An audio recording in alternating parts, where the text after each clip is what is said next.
मेरा नाम है मोहित और आपका स्वागत है हमारे YouTube चैनल हिस्ट्री चैंपियन में। तो जैसा कि आप जानते हो, आपका जो पेपर होने वाला है आधुनिक कथा साहित्य, उससे संबंधित जितने भी महत्वपूर्ण प्रसंग व्याख्या होने वाली है वो मैं आपको करवाने वाला हूँ। काफी ज्यादा महत्वपूर्ण वीडियो होगा, अच्छे से पूरा देखकर जाना। चैनल को जरूर से सब्सक्राइब कर देना और अपने दोस्तों को जरूर से शेयर कर देना।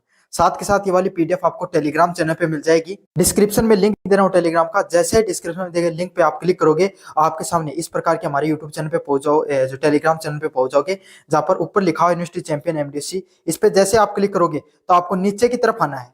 नीचे की तरफ आओगे तो यहाँ पर फाइल वाले सेक्शन पे क्लिक करना। ऊपर की तरफ आपके सामने जो सर्च वाला ऑप्शन है, यहाँ पर हिंदी लिटरेचर सर्च करना है। सिर्फ आप तो हिंदी सर्च कर लेना। यहाँ पे आपके सामने जो BA fourth semester Hindi literature की जो आपके सामने पीडीएफ देखने को मिलेगी, इसको पढ़ लेना अच्छे से। इसमें सारे सारे आपके सामने इंपॉर्टेंट क्वेश्चंस को मैंने कराया है। चलो शुरू करते हैं अपन। लहना जो सह प्रसंग व्याख्याओं को, चैनल को जोर से सब्सक्राइब कर देना और नीचे सभी बच्चों से रिक्वेस्ट है कि हाइप वाला बटन जो दिखाई दे रहा है उसको जरूर से क्लिक कर देना। इससे बहुत ज्यादा जो चैनल है उसकी चीजों को शेयर हो जाती है आगे की तरफ। लहना सिंह ने अपनी जान देकर अपनी प्रतिभा निभाई। ये आपके सामने इसकी जो ये पंक्ति है इसकी आपको व्याख्या करनी है। काफी ज्यादा महत्वपूर्ण व्याख्या प्रसंग आपके सामने लहना सिंह से संबंधित एक व्याख्या मैं अभी बता दे रहा हूं, आपके सामने जरूर से देखने को मिलेगी। प्रस्तुत पंक्ति चंद्र घर शर्मा गुलेरी द्वारा लिखित अमर कहानी उसने कहा था कि अंतिम अंश है। मतलब ये जो पंक्तियां जो अपन पढ़ रहे हैं, लहना सिंह ने अपनी जान देकर अपनी जो प्रतिज्ञा थी उसको निभाता है। तो ये पहली बात तो आपको उसमें जो प्रसंग लिखते हो उसमें दो चीजें लिखना अनिवार्य होता है। सबसे पहले लिखना होता है आपको जो कवि का नाम, जो लेखक का नाम, कवि का नाम, साथ के साथ कौन सी कहानी से लिखी गई और उसमें क्या बताया गया था, तो उसके बारे में बताना है। तो सबसे पहले आपको याद रखना है चंद्र शर्मा जो गुलेरी है उसके द्वारा एक कहानी है वो लिखी गई है। और उसमें भी उसने कहा था उसके द्वारा उसकी जो चंद्र घर शर्मा गुलेरी ने उसने कहा था जो उपन्यास है, कहानी है, उसमें इन्होंने ये लाइनें ली गई हैं। ये कहानी किस पे है आपके सामने निर्भर है। ये प्रथम विश्व युद्ध की पृष्ठभूमि यहाँ पर दिखाई गई है, जिसमें लहना सिंह नाम का जो एक सिख सैनिक है वो क्या करता है, अद्वितीय प्रेम और त्याग जो कर्तव्य निष्ठा का इसमें चित्रण किया गया है। कि एक लहना सिंह नामक जो आपके सामने एक जो सैनिक है वो क्या करता है आपके सामने, जो वो अपने जो प्रेमिका है उसे अद्वितीय प्रेम करता है। और सिर्फ प्रेम का संबंध उसका शारीरिक नहीं होके मानसिक और साथ के साथ जो कर्तव्य निर्वहन करता है, त्याग और कर्तव्य निष्ठा का जो वादा करता है वो उसको आखिर में निभा कर जाता है। आगे देखेंगे कि उसने क्या प्रतिज्ञा ली थी, उसके बारे में भी जानेंगे। यह पंक्ति उस निर्णायक क्षण को व्यक्त करती है जब लहना सिंह ने सब जो सूबेदारनी को बचपन में दिए गए वचन को पूरा करने के लिए अपने प्राणों की आहुति दे देता है। तो ये आपके सामने जो ये प्रस्तुत पंक्तियां आपको दिखाई देती हैं, ये कब की आपके सामने, ये जब की है जब लहना सिंह आपके सामने जो सूबेदारनी है उसको बचपन में जो उसने वादा किया था कि मैं तुम्हारा जो पति होगा उसका जीवन बचाऊंगा, तुम्हारी हमेशा प्राणों की रक्षा करूंगा। उसने ये कहा था, ये नहीं कहा था कि मतलब पति की जान बचाऊंगा, उसने कहा था कि मैं तुम्हारी हमेशा रक्षा करूंगा। वो उसने वादा पूर्ण रूप से निभाया है। समझ में आ गया। और वादा निभाते निभाते उसने क्या कर दी, अपने प्राणों की आहुति दे दी। यह पंक्ति कहानी के जो नायक है लहना सिंह के सर्वोच्च बलिदान और चरित्र की महानता को दिखाती है। अब अपन इसके गहराई में जाएंगे, आपके सामने क्या क्या देखने को मिलता है। तो ये जो आपके सामने लहना सिंह की जो कहानी देखने को मिलती है, इसमें सर्वोच्च बलिदान की कहानी है। साथ साथ ये भी बता दूं आपको, अगर आपने अच्छे से इस व्याख्या को पढ़ लोगे तो इस पेपर से जो भी प्रश्न आएगा उसको भी कर सकते हो। तो अच्छे से पढ़ लेना भाई इसको। सर्वोच्च बलिदान की कहानी है जिसमें उनकी जो चरित्र था उसकी महानता को दिखाया गया है। बचपन में अमृतसर के बाजार में लहना सिंह और सूबेदारनी है जो उस समय छोटी लड़की थी। बचपन में होता क्या है, लहना सिंह भी छोटा था, है ना, और आपके सामने सूबेदारनी है जो अब इस समय सूबेदारनी मतलब सूबेदार की पत्नी है, वो पहले वो भी छोटी थी, बचपन में दोनों छोटे थे। तो अमृतसर का एक बाजार है, वहां पर दोनों की भेंट होती है, दोनों मिलते हैं। उस समय लहना सिंह ने सूबेदारनी को तांगे के नीचे आने से बचाया था। तो वो जब वो एक घटनाक्रम होता है उसमें जो वो तांगे के नीचे गिर गई थी और उसे नीचे आने से उसने बचाया था लहना सिंह ने उसमें। और उसने बार बार पूछा था भाई, उसने उससे पूछा कि तेरी कुर्बाई हो गई क्या। कुर्बाई का अर्थ क्या होता है, सगाई हो गई है क्या। उसने अपनी इच्छाओं से यह चीज पूछी कि भाई तेरी जो सगाई है वो हो गई है क्या। बाद में युद्ध के मैदान में सूबेदारनी उसे मिलती है और वो उसके बाद में वो लड़की वहां से हंसकर चली जाती है और उसके बाद में वो उससे मिलती है कहां पर, युद्ध के मैदान में। लैला सिंह क्या हो जाता है, बाद में जाकर आर्मी में लग जाता है ना, सैनिक बन जाता है। और जो आपके सामने जो लड़की है उसकी शादी उसी जो जहां पर लैला सिंह लगता है वो उसी जो रेजिमेंट है उसके सूबेदार से उसकी शादी हो जाती है। और फिर उसी रेजिमेंट में वो एक दूसरे से मिलते हैं और उसे याद दिलाती है कि उसने बचपन में वादा किया था। और जब भेंट होती है ना उस दोनों की, जब बचपन में जब वो पूछती है कि उसे कुर्माई हो गई है, तब वो उससे पूछती है कि तू मेरे लिए क्या कर सकता है, तो वो उसे कहता है कि भाई मैं तेरी रक्षा करूंगा हमेशा। समझ में आ गया। तो अब युद्ध के मैदान में लहना सिंह को वो याद दिलाती है सूबेदार ने कि तूने जो बचपन में वादा किया था कि मैं तेरे प्राणों की रक्षा करूंगा, आज उसको जो वचन को निभाने का वक्त आ गया है। उसने अपने पति सूबेदार हजारा सिंह और पुत्र बोधा सिंह की जान बचाने का वचन देता है। और लैना सिंह वहां पर कहता है कि भाई जो सूबेदार, जो उसका पति सूबेदार हजारा सिंह है और उसका पुत्र जो बोधा सिंह है उसकी वो जान बचाएगा युद्ध के मैदान में अगर जरूरत पड़ी तब। लैना सिंह इस वचन को अपनी अंतिम सांसों तक निभाता है। तो लैना सिंह आज के व्यक्तित्व की तरह नहीं है कि बस सिर्फ वचन करके छोड़ देता है, बल्कि वो उन सब चीजों को निभाता है। युद्ध के दौरान जब एक जर्मन सैनिक वेश बदलकर उसकी पलटन में घुस जाता है, अब क्या होता है, अब वो वचन हो गया, सारी घटनाक्रम आपको समझ में आ गया किस प्रकार चलता है। अब होता क्या है, आपके सामने एक युद्ध के मैदान में सूबेदार है, लैना सिंह है, उसका जो उसका बेटा बोधा सिंह है, तीनों उस युद्ध में लड़ रहे होते हैं। उस समय क्या होता है, एक सैनिक होता है, किसका, युद्ध के दौरान एक जर्मन सैनिक, ये द्वितीय विश्व युद्ध की कहानी है, वो क्या हो जाता है, उनकी पलटन में घुस जाता है। और आपके सामने लैना सिंह और ये आपके सामने अंग्रेजी ब्रिटिश सेना की तरफ से लड़ रहे थे। और सूबेदार और बोधा को मारने की कोशिश करता है। और क्या करता है वहां पर भाई जो मुख्य सैनिक होता है सबसे पहले उसी पर वार किया जाता है, तो उन दोनों को मारने की कोशिश करता है। तब लैना सिंह अपनी बुद्धिमत्ता और बहादुरी से उसे मार गिराता है। और तब क्या करता है, जो लैना सिंह है वो अपनी बुद्धि का प्रयोग करके और अपनी बहादुरी से दोनों को मार गिराने का कार्य करता है। इस दौरान वह स्वयं भी गंभीर घायल हो जाता है। और इस परिस्थिति में क्या हो जाता है, वह स्वयं भी क्या हो जाता है, गंभीर रूप से घायल हो जाता है। लेकिन वह अपने गांवों को छिपा लेता है। और वो क्या करता है, आपके सामने जो उसके घाव हैं वो छिपा लेता है ताकि मोर्चे से हटाया ना जा सके और अपने वचन की रक्षा कर सके। चाहता तो वो गंभीर घायल होने की वजह से क्या कर सकता था, अब अपने देश को लौट सकता था या फिर मेडिकल ले सकता था आपके सामने, लेकिन उन दोनों की आगे भी जान बचाने के लिए वो क्या करता है, किसी को बताता नहीं है और मोर्चे पर डटा रहता है। वह सूबेदार और बोधा सिंह को सुरक्षित वापस भेजने के लिए स्वयं पीछे रह जाता है। और क्या कहता है, उन दोनों को, सूबेदार को और बोधा सिंह को चोटिल दिखाकर उन दोनों को तो भेज देता है मेडिकल के लिए, मतलब उनको तो घर वापसी करवा देता है और खुद मैदान में रह जाता है और उनके स्थान पर चौकीदारी करता है। और उनके स्थान पर भी कार्य कौन करता है, आपके सामने लहना सिंह कार्य करता है। अंततः घायल सैनिकों को अस्पताल ले जाने की बारी आती है तो वो धोखे से सूबेदार और बोधा सिंह को पहले ही भेज देता है। तो जो घायल सैनिक है जिसमें जाना चाहिए किसको, लैना सिंह को, लेकिन क्या करता है, सूबेदार और बोधा सिंह को चुपके से उनके बीच में भेज देता है और स्वयं को मामूली घायल बताकर पीछे रुक जाता है ताकि उनकी जगह क्या कर सके, नौकरी कर सके। इसके ये बताकर वो क्या करता है, खुद को मामूली घायल बताकर वहां पर रुक जाता है। वह जानता है कि उसके घाव प्राण घातक है। उसको यह भी पता रहता है कि उसके द्वारा उसके जो प्राण है, ये जो घाव, उसके जो चोटिल वो हुआ है, उससे उसकी मृत्यु को भी प्राप्त हो सकता है, उसकी जान भी जा सकती है। लेकिन इन सब चीजों को वो परवाह किए बिना जो सूबेदारनी का जो उसने क्या दिया था, वचन दिया था, उसको निभाता है और जान की परवाह न किए अंत में उन दोनों की रक्षा में लगा रहता है और अपने गांव के कारण वो दम तोड़ देता है। तो उन दोनों की रक्षा में लगा रहता है हर समय और उनके क्या कर देता है, आखिर में आपके सामने उनके गांव की उसका जो घाव था वो बहुत ज्यादा गंभीर रूप धारण कर लेता है और अंत में उसका प्राण त्याग देता है। इस प्रकार लैना सिंह ने न केवल शारीरिक रूप से उसकी रक्षा की बल्कि अपने सर्वस्व न्यौछावर करके जान देकर उसे वचन को निभाया जो उसने एक स्त्री को जिसमें वह प्रेम करता था और उसके पति और पुत्र को रक्षा में दिया गया था। तो इसमें क्या बताया गया है कि आपके सामने लैना सिंह ने ना सिर्फ अपनी जान गवाकर आपके सामने क्या किया है, अपने वचन को निभाने का काम किया है, बल्कि वो उस प्रेम और कर्तव्य को भी दिखाने का प्रयास करता है कि कितना वो कर्तव्यनिष्ठ व्यक्ति था जिसने अपने प्राणों की रक्षा का ध्यान में अपने प्राणों को त्याग कर जो वचन था उसको निभाया था।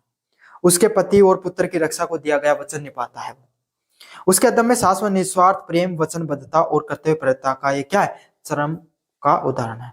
अब काव्यगत और शैलीगत विशेषताओं की बात करें, चरित्र चित्रण लैना सिंह के महान चरित्र को उजागर करती है। तो ये घटना आपके सामने क्या दिखाती है, लैना सिंह है उसका जो चरित्र है वो कितना ज्यादा महान था, उसके बारे में क्या बताया गया है कि वो कितना ज्यादा महान था। और यहाँ पर इस कहानी के माध्यम से कोई भी व्यक्ति है उसको प्रेम की जो प्रकाशता होती है उसमें सिर्फ आप दो व्यक्तियों के मिलन तक की नहीं, आपके सामने आत्मा का जो दो मिलन होता है उस तक दिखाया गया है, जिसमें ये बताया गया आपके सामने कि जो रिश्ते हैं उसमें आपको निभाने के लिए सिर्फ वादे नहीं करने होते बल्कि उनको कर्तव्यों को पूरा निभाना भी होता है। भाव की बात करें, त्याग, प्रेम, कर्तव्यनिष्ठ और बलिदान जैसे अदात मान्य वे भावनाओं की अभिव्यक्ति मिलती है, जहां पर आप चीजों को त्याग करते हो, प्रेम करते हो और कर्तव्यनिष्ठ और बलिदान जैसी चीजें भी दिखाई जाती हैं। तो अगर आपको चाहे घर के रिश्ते हो चाहे बाहर के रिश्ते हो, अगर आपको जीवन में रिश्तों को निभाना है तो काफी बार त्याग भी करना पड़ता है चीजों को, और चीजों को लेकर बलिदान भी करना पड़ता है। भाषा की बात करें, एकदम सरल और सीधी भाषा का उपयोग किया गया है जो कहानी के मर्म के पीछे पाठक को हृदय तक पहुंचती है। कैसे, किस प्रकार की कहानी का प्रयोग किया गया है, एकदम सरल और साधारण भाषा का प्रयोग किया गया, हर व्यक्ति इस कहानी को बहुत आसानी से समझ सकता है। साथ के साथ अगर कोई जब पाठक इसको पढ़ता है तो वो सीधे उसके हृदय को छूती हुई चली जाती है।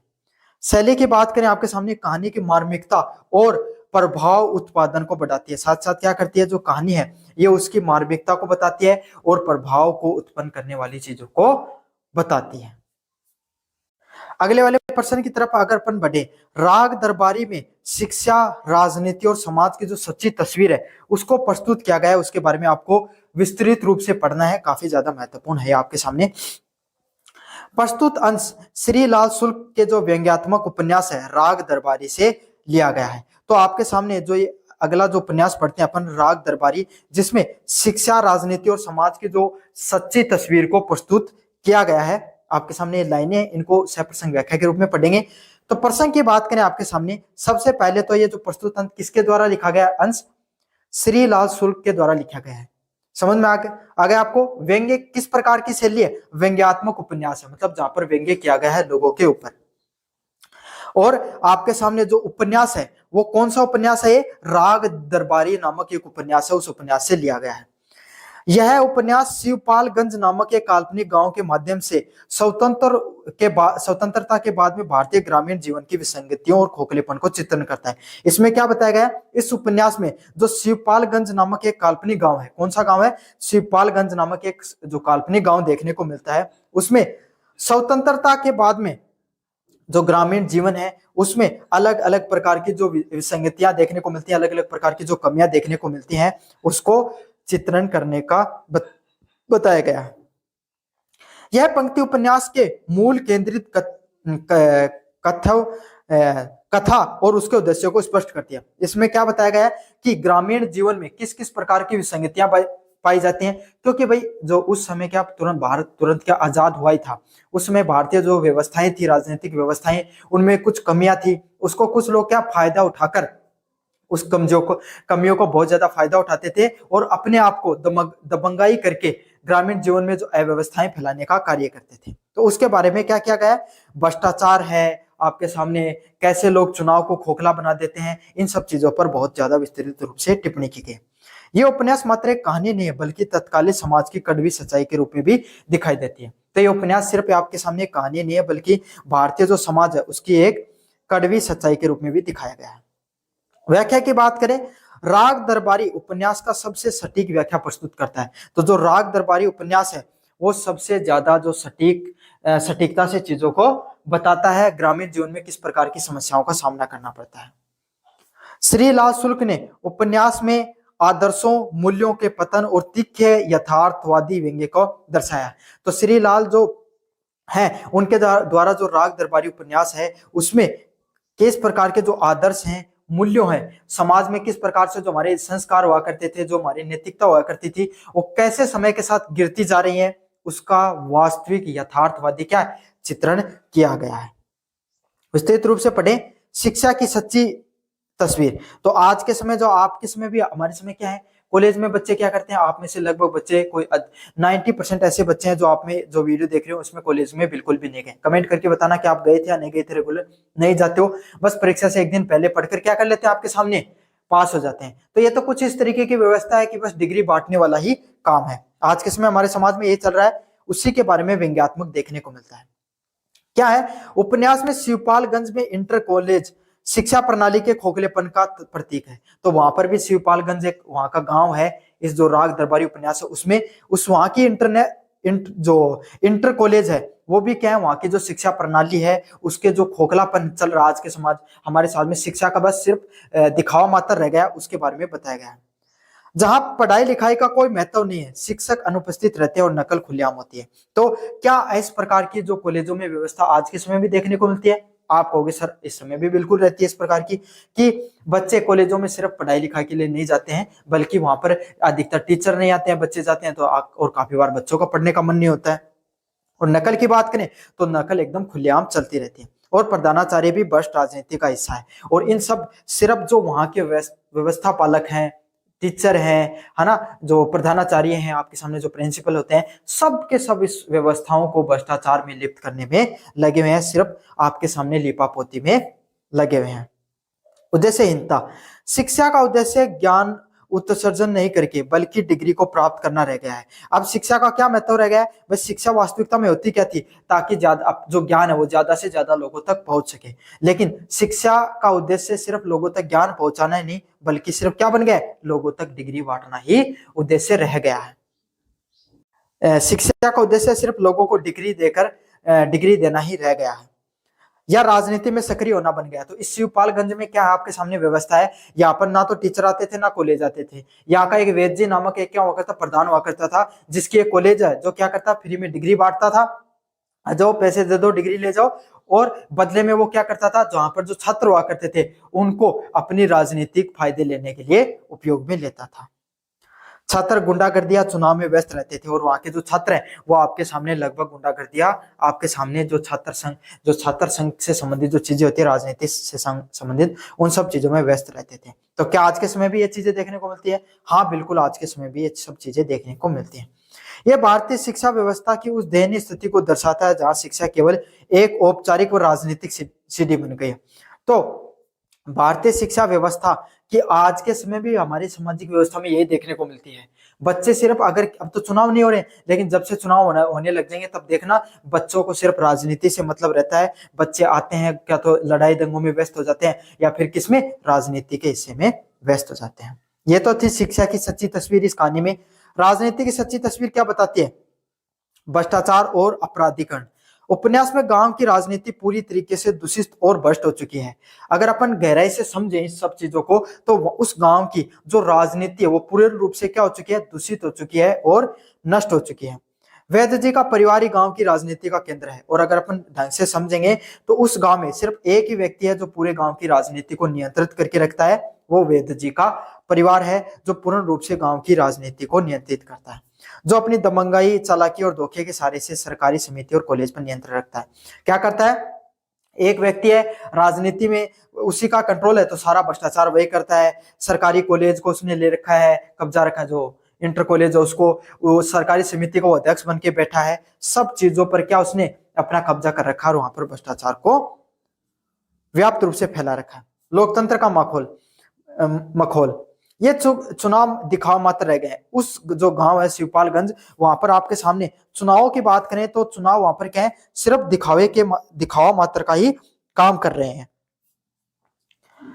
जहां मतदान से पहले परिणाम तय हो जाते हैं। पता है वेद जी को जीतना है, तो आप सबको पता है कि जब चुनाव होता है उससे पहले ही क्या हो जाता है, जो विजेता है वो घोषित हो जाता है। या बाहुबल या धनबल का प्रयोग करके किसी एक व्यक्ति को विजेता बना दिया जाता है। वेद जी को ईमानदारी के सिद्धांतों का कोई स्थान नहीं है। ना तो चुनाव प्रक्रिया सही से हो रही है, ना आपके सामने सरकारी जो कर्मचारी वो अच्छे से काम करते हैं, ना पुलिस प्रशासन अच्छे से कार्य करता है। भारतीय लोकतंत्र के ग्रामीण स्तर में अपराधीकरण व भ्रष्टाचार की सच्ची तस्वीर को प्रस्तुत किया गया है।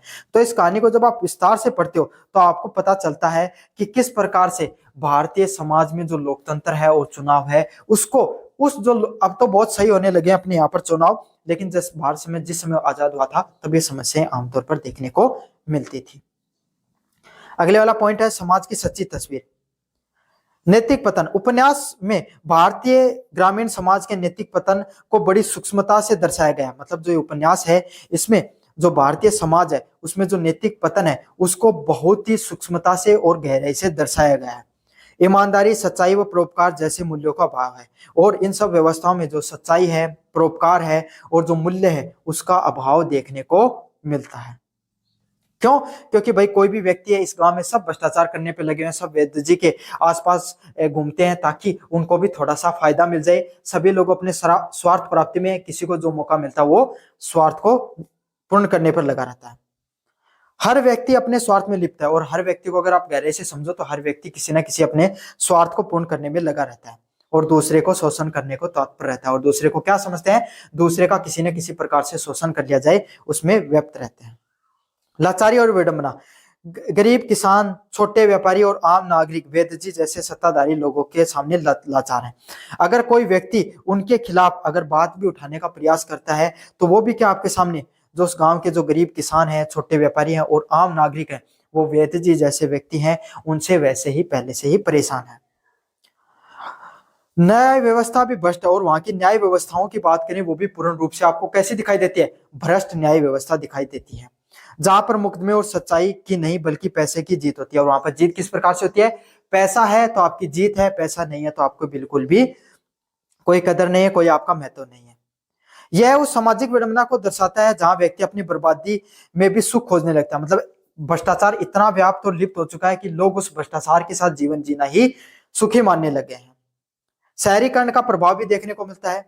रंगनाथ जैसे शहरी शिक्षित गांव में आकर अव्यवस्था को बदलने में भी नाकाम रहते हैं। मतलब एक शिवपाल नामक एक कैरेक्टर है इसके अंदर, पात्र है, वो आता है, गांव से पढ़ा लिखा लड़का, वो इस व्यवस्था को बदलने का प्रयास करता है लेकिन वो भी नाकाम रहता है। क्यों? समाज में जड़ता और परिवर्तन के प्रति प्रतिरोध दिखाया गया है। और क्या दिखाया गया है कि समाज है उसमें परिवर्तन करना कितना ज्यादा मुश्किल होता है और अगर आप परिवर्तन करने का प्रयास करते हो तो सारा समाज आपके खिलाफ खड़ा हो जाता है। इस प्रकार जो आपके सामने राग दरबारी किसी आदर्श ग्राम का चित्रण नहीं है बल्कि ये उस भारतीय ग्रामीण के बेबाक व सच्चा चित्र है जो आजादी के बाद भी पुरानी रीतियों और नई व्यवस्थाओं की खामियों मिलकर समाज को जकड़े हुए हैं। तो ये राग दरबारी नामक जो आपके सामने जो कहानी है ये आपके सामने उस आदर्श ग्राम जिसको बोला जा सकता है उसका चित्रण है, जहां पर आपके सामने जो गांव है उसमें जो किस किस प्रकार की अव्यवस्थाएं पाई जाती है उसके ऊपर बताया गया है। भारत स्वतंत्र हो चुका है लेकिन पुरानी कुरीतियां और जो व्यवस्थाएं हैं, जो पुरानी कुरीतियां और जो नई व्यवस्थाएं उसमें भी जो खामियां थी उनको पकड़कर उनकी कमजोरियों का फायदा उठाया गया है। और इन सब विसंगतियों पर आपके सामने जो श्री लाल शुक्ल ने बहुत ही गहराई से व्यंग्यात्मक टिप्पणी की है। काव्यगत शैली की बात करें, तीखा और व्यंग्य यथार्थवादी व्यंग्य का प्रयोग किया है। तो आपके सामने जो श्री लाल शुक्ल इन्होंने क्या बहुत ही गहराई से चीजों को बताया है, तीखा और जो वास्तविक आपके सामने जो व्यंग्य करने का प्रयास किया है, जो सामाजिक, राजनीतिक व शैक्षणिक व्यवस्थाओं की विसंगतियों को उजागर करता है। और यहाँ से आपको क्या पता चलता है किस प्रकार से हमारे समाज में राजनीति में शैक्षणिक जो शिक्षा है, व्यवस्था है, उसमें कितनी प्रकार की खामियां देखने को मिलती है। यथार्थवादी, आदर्शवाद किससे परे ग्रामीण जीवन की कड़वी सच्चाइयों का चित्रण किया गया है। और यहाँ पर क्या दिखाया गया है कि जो हम आदर्शवाद की बात करते हैं, समाज में जो आदर्शवाद देखने को मिलता है उसके विपरीत जो ग्रामीण समाज है उसमें किस किस प्रकार की जो कमियां होती हैं वो किस किस प्रकार से देखने को मिलती हैं उसके बारे में बताया गया है। भाषा शैली की बात करूं, सटीक, चुटीली और मुहावरेदार भाषा का प्रयोग किया गया है। तो किस प्रकार की भाषा प्रयोग किया गया है, एकदम सटीक भाषा का, एकदम व्यवस्थित भाषा का प्रयोग किया गया है। चुटीली और मुहावरेदार, मतलब अगर आप पढ़ते हो ना तो चुटकीली मतलब आपको हंसी मजाक भी देखने को मिलता है, मुहावरे भी देखने को मिलते हैं और आपको व्यंग्य भी देखने को मिलता है जिससे आपको पढ़कर अच्छा भी लगेगा और वास्तविकता का भी पता लगेगा। शैली वर्णनात्मक होते हुए भी कहीं कहीं पर हास्य के साथ विडंबना से भरी हुई है। तो यह आपके सामने जो कंप्लीट का कंप्लीट मैंने पढ़ा दिया है, अच्छे से पढ़ लेना, चैनल को सब्सक्राइब कर देना और अपने दोस्तों को जोर से शेयर कर देना। धन्यवाद।